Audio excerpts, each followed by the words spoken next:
Hi,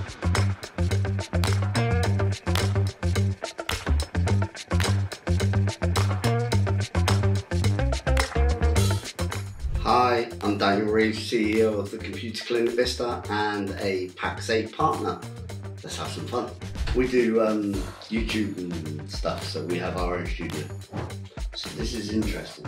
So I'm getting to see behind the scenes of the Pax8 launch or briefing, and what they're looking at, talking about, which is kind of cool. It's a different view that I don't get to normally see. Do you know what questions they're going to ask you? Nope. Jack wanted to send it to me and I said, don't bother. I won't read it. He was like, really? I was like, I know my business, I know what I do. So it's you and who else who's doing the Q&A? just me. Jack is asking questions. I'm good. The weather's cooled down a little bit. It's nice. So I heard about Pax8 4 years ago, I think, maybe 5, before you were in the UK. There was this thing that Pax8 were coming to the UK. All of our fellow IT counterparts in America use Pax8, a lot of them, in a lot of the forums and groups I was on shouted about Pax8 like mad, going, they're awesome, they're amazing. I was with a smaller provider here in the UK and waiting for the day for Pax8 to land. You guys landed and it was like, contacted you guys, right, and was passed straight over to you, Jack, to be my account manager, and yeah, the history started from there. So I think it was more of a thing of what I'd heard about Pax8 was the way in which they treated their partners, the way in which they listened to their partners, the way in which they're there to assist their partners. Now we hear this about a lot in the IT industry, a lot of providers we hear it about, and it's like, yeah, oh yeah, they're good at this, and then when you actually talk to them, they're not so great. But with Pax8, they do what they say on the tin, is the easiest way to put it, I think. And the good things I'd heard about it were actually true. And Pax8 assisted me in the migration. So me moving from a smaller provider to Pax8, there was a 3-month gap in which my smaller provider tied me in and was like, no, you're not going anywhere. Pax8 assisted me throughout those 3 months to build out everything so that when switch off happened, it linked across, slid across, bang, we were with Pax8, our licensing was there, everything was migrated over. My company doesn't have admin staff, we only have engineers. I only employ engineers, so to take time out of the engineer's diary to then go and build all that and do all of that, or out of my diary to go and build and do all of that, it saved me a massive amount of time and funds, obviously, because I wasn't paying engineers to do it. It was being done for me.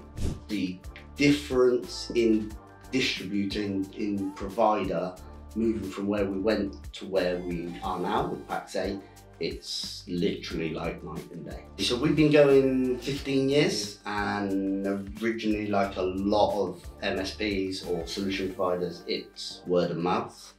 And then it has been through good referral programs. So we do a referral program with our clients where if they refer somebody to us, they get, and we have different scales on it, whether it is a meal or a voucher, or dependent on the value of the referral to us. That and social media. So we've pushed full tilt into social media, YouTube, TikTok, Instagram, LinkedIn, doing content to actually benefit and help people, and actually give other small business owners, other MSPs, like even clients, information that is valuable and actionable to them at no cost. So it doesn't cost them, because I'm a great believer in put stuff out there, you get stuff back.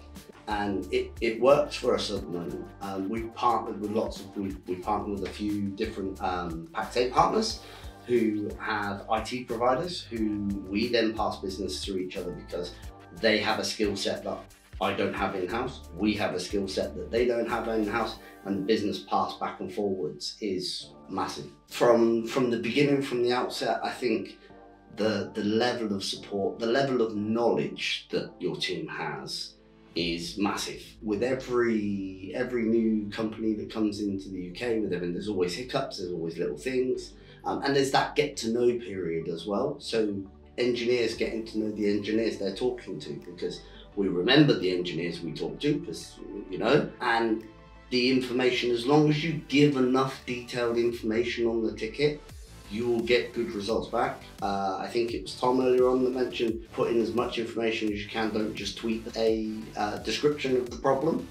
It is that thing, if you can give enough information, it gets pushed to the right levels of where it needs to be, rather than it being the generic drop the first line asks you the same questions. We're all working IT, right?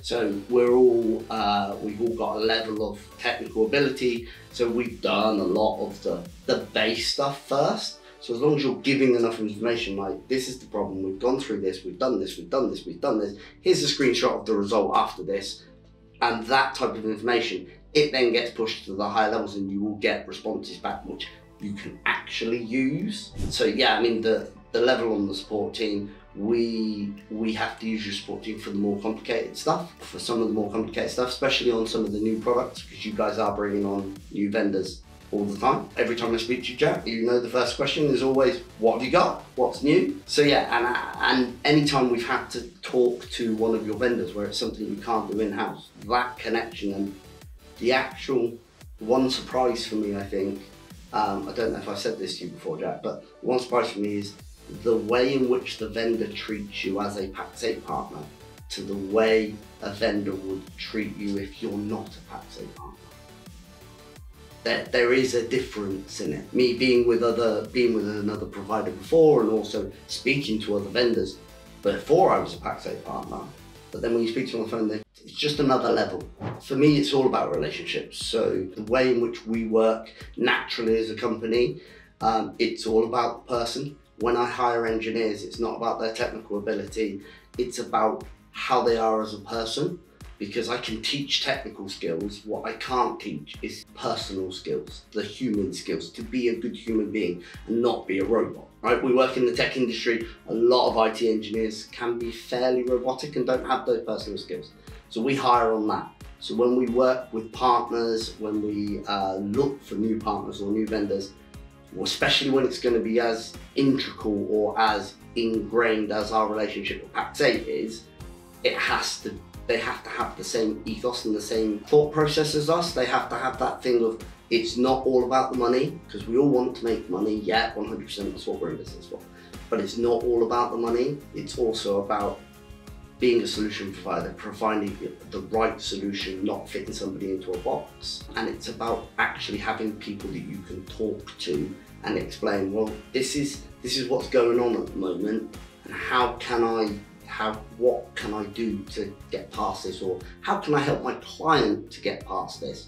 And having those types of communication and that conversation with human beings, rather than it being, oh well, yeah, they're a client with 20, so they must have this license, or they must have this product, or we don't fit people into boxes, and Pax8 don't try and fit their partners into boxes either. Yeah, the help Pax8 give you when it's talking about integration with PSA is, if it's one of the ones that they're already integrated with, even if it's not, because you're now integrating with Synchro. I saw Jack on your thing, and originally when I first looked at Synchro 2 years ago maybe, it wasn't an integration, but the Pax8 team still gave me as much information and assistance as they possibly could to see whether I could integrate with it. So yeah, it's fairly easy as long as you give as much information as possible can.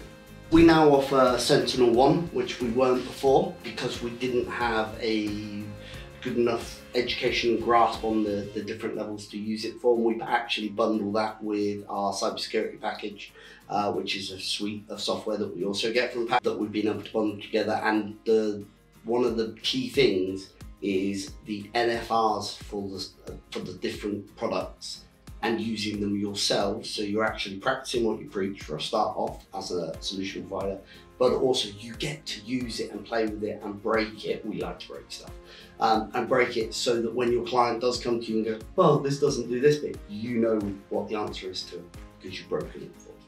Thanks guys, and we're done. That's a wrap.